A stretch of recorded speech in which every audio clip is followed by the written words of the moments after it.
Hello everyone, আসসালামু আলাইকুম। সবাইকে আরও নতুন একটা ভিডিও দেখার জন্য ওয়েলকাম জানাচ্ছি। আশা করি যে যেখান থেকে বসে আমার এই ভিডিওটা দেখছেন সবাই অনেক ভালো আছেন, সুস্থ আছেন। আজ আমি ছোট মাছ দিয়ে আলু বেগুনের একটা তরকারি হাতে মাখিয়ে রান্না করব, সেটাই আপনাদের সাথে শেয়ার করছি। আশা করি আপনাদের কাছে ভালো লাগবে।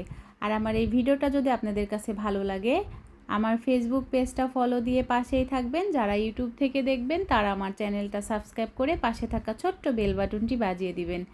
এতে করে আমি যখনই ভিডিও ছাড়ব নোটিফিকেশন আপনাদের কাছে চলে যাবে। আমি সব কিছু খুব ভালোভাবে পরিষ্কার করে ধুয়ে কেটে নিয়েছি। এখন পাতিলে উঠিয়ে নিচ্ছি। প্রথমে আমি বেগুন, আলু, এখানে ক্যাপসিকাম দিয়ে দিলাম একটা, আর পেঁয়াজ কুচি, কাঁচামরিচ কুচি। ক্যাপসিকামটা অপশনাল, এটা আমার কাছে ছিল তাই আমি দিলাম। আর এভাবে ক্যাপসিকাম দিয়ে রান্না করলে কিন্তু অসম্ভব মজার হয়। এখানে সামান্য পরিমাণ একটু আদা রসুনের পেস্ট দিয়ে দিলাম। তারপরে গুঁড়া মশলা দিয়ে দিচ্ছি, হলুদ গুঁড়ো, মরিচ গুঁড়ো, জিরা গুঁড়ো আর ধনিয়া গুঁড়ো আমি আমার পরিমাণ মতো দিয়ে দিলাম। এখন এখানে স্বাদ মতো লবণ দিয়ে পরিমাণ মতো তেল দিয়ে দিব। দিয়ে এগুলোকে আমি খুব ভালো করে হাতে মাখিয়ে নিব। আর এই হাতে মাখিয়ে নেওয়ার ক্ষেত্রে কিন্তু খুব ভালো করে মাখিয়ে নিতে হবে, তাহলেই কিন্তু এই তরকারিটা বেশি মজা হয়। এমনভাবে মাখাতে হবে যেন মনে হয় অর্ধেকটা রান্না করা হয়ে গেছে, যেন আলু বেগুনটা একেবারে চুপসে যায়, এভাবে মাখিয়ে নিতে হবে। তারপরে আমি এগুলোকে খুব ভালো করে মাখিয়ে তারপরে এখানে একটা টমেটো দিয়ে দিলাম আর গুঁড়া মাছগুলো দিয়ে দিলাম। মাছগুলো দিয়ে এখন আর বেশি জোরে জোরে মাখানো যাবে না, একটু আলতো করে মাখিয়ে নিচ্ছি, না হলে কিন্তু মাছগুলো একদম ভর্তা হয়ে যাবে।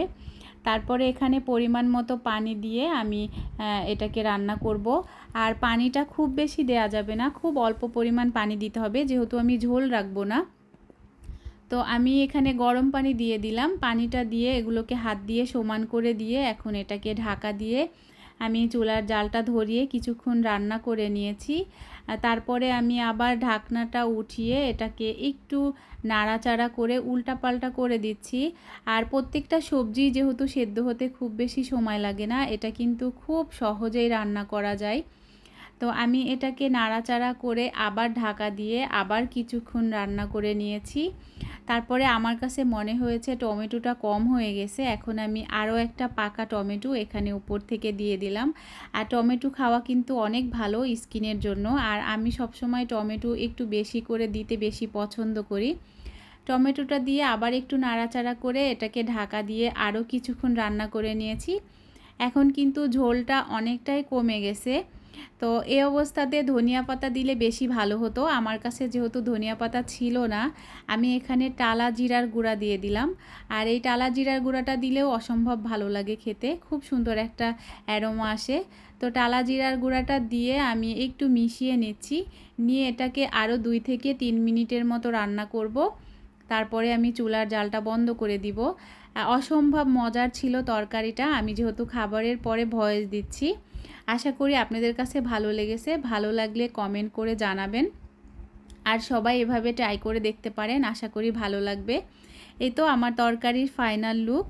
এটা কিন্তু দেখতেও যতটা সুন্দর হয়েছে, খেতেও মাশাআল্লাহ অসম্ভব সুন্দর ছিল। সবাই ভালো থাকবেন, সুস্থ থাকবেন, নিরাপদে থাকবেন। আল্লাহ হাফেজ।